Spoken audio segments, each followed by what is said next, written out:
Welcome back, VIP members. This is the season finale and the bonus episode. Season finale, season 15, or season 1, episode 15. I'm getting ahead of myself. But man, what a bombshell that we dropped on our national audience, our worldwide audience. Remember, we are hitting big numbers in our analytics through Wrestler Weekly. And Reggie, are you still there? I am here.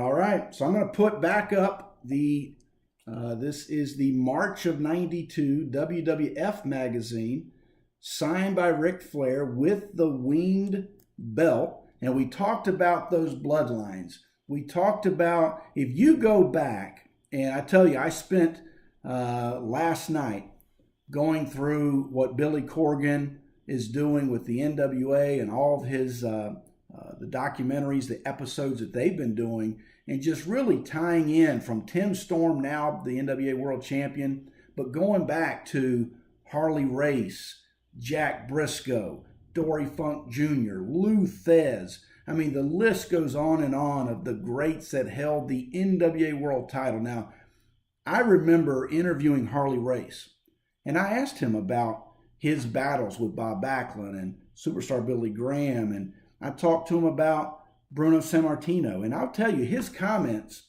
were, Bob, great wrestler, Bruno, great wrestler, but these guys did not tour the way that Harley Race toured, the way that Terry Funk toured, and the way that Ric Flair toured. They just didn't do it.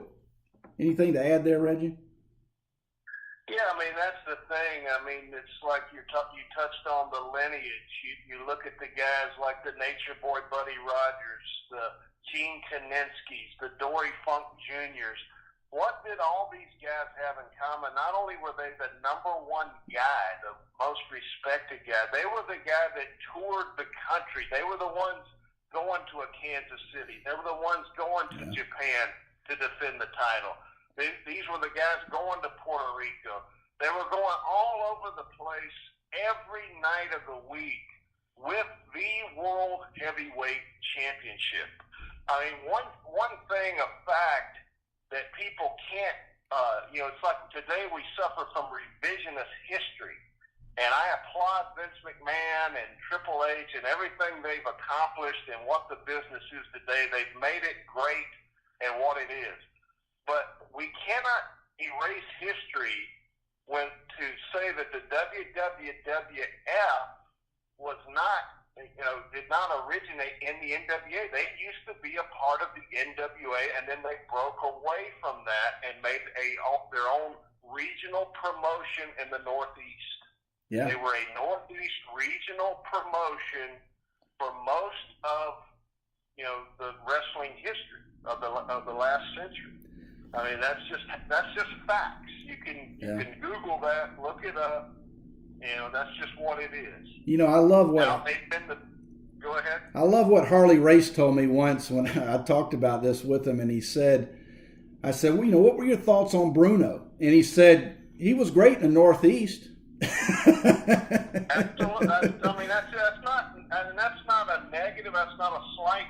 They just didn't travel. All we're trying to say and point out a fact here is that world champion did not travel the globe. He did not travel outside of that territory. Yeah, and when you look at the territories the AWA world champion, Bert Gagne's, the Nick Bockwinkel's, the Rick Martell's, the Stan Hansons, they were Minnesota to Vegas to Chicago in that area, but they did not travel the world. It just didn't happen.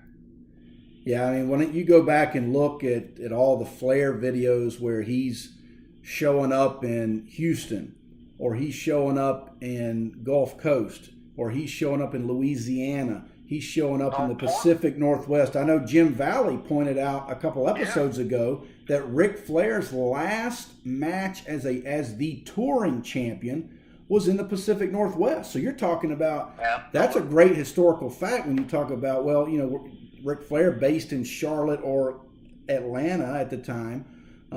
His last tour was to go across the country and wrestle in the Pacific Northwest, which was, a territory, Yeah, and just for the VIP people will understand that. That's the most educated, die-hard wrestling fans are the ones in the VIP to understand we're talking strictly wrestling here. Right. We're not talking popularity.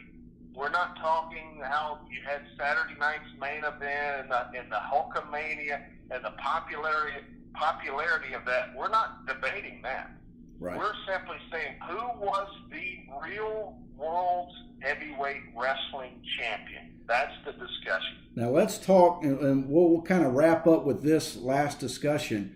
But it's kind of like when I talked about a few episodes ago before Starrcade, Ric Flair lost the title. Harley Race won the belt in June of '83, and it's a title run that a lot of people just don't know about.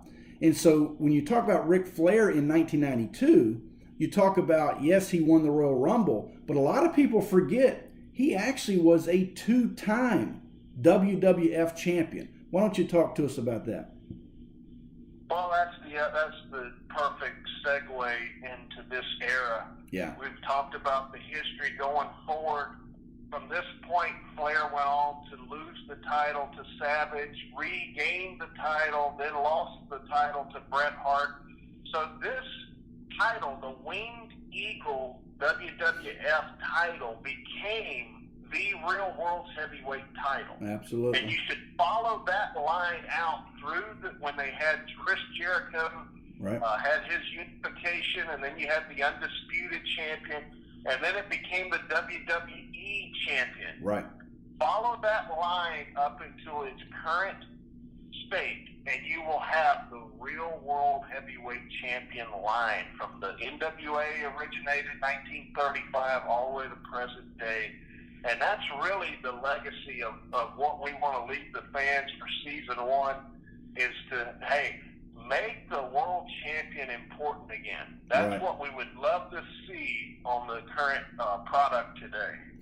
Yeah, and it's interesting that if you follow that line, that would make, for those fans that are educated, and obviously you said it well, the VIP members are, that Jinder Mahal, it does have and is the real world champion.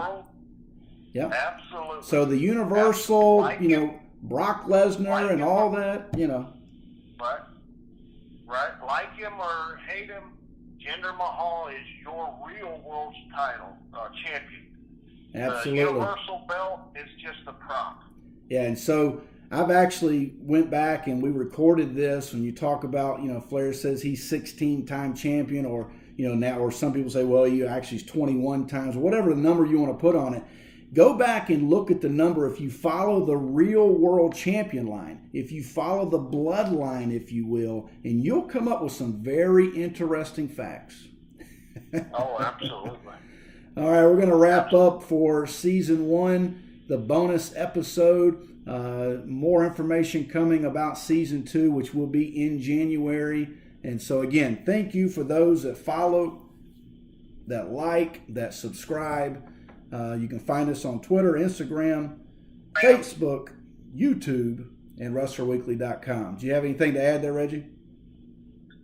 No, I just want to thank the fans, thank everybody. Hopefully we'll see you around at the shows. Your book's coming out pretty soon. We want everybody to try to pick up a copy of that. There's a lot of great stuff in there, and we look forward to seeing everybody in season 2. Yeah, and while we're here, we got maybe 1 minute left. I think I can go ahead and announce that the second book is the one I've been working on the longest, but we're gonna give it some legs, and I'm gonna try to complete that by the end of this calendar year, and we'll get it out 2018. But the Super Bowl of Wrestling, January of 1978, belt versus belt, Harley Race, Superstar Billy Graham. That's the next book and the next project.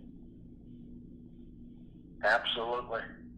All right, fans, thanks again. And as always, don't miss it. Be there.